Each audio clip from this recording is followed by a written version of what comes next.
New Zealand দিয়ে শুরু হয়ে ভৌগোলিক মানচিত্রে সবচেয়ে পশ্চিমের দেশ হিসেবে বর্ষবরণের সব শেষ উৎসবে মাতল যুক্তরাষ্ট্র।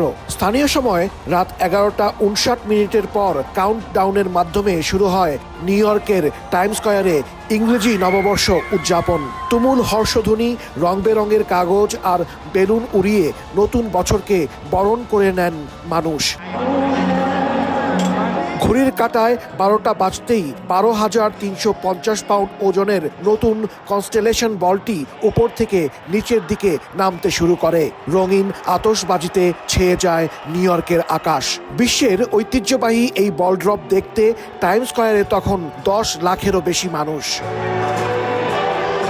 Really very nice to be here and so many people celebrating New Year. I'm literally very excited. So it's a great opportunity to mingle with everyone and it's like crazy going here. Excited and optimistic for the New Year's. I'm so excited. Happy New Year!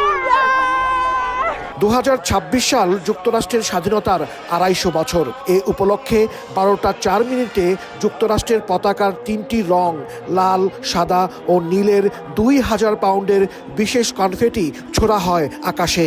আয়োজকরা জানান 1907 সালে শুরু হওয়া বল drop এবছর প্রথমবারের মতো 2 বার অনুষ্ঠিত হবে। যুক্তরাষ্ট্রের স্বাধীনতা দিবস 4 জুলাইয়ে আবারও টাইম স্কয়ারে হবে বল ড্রপ।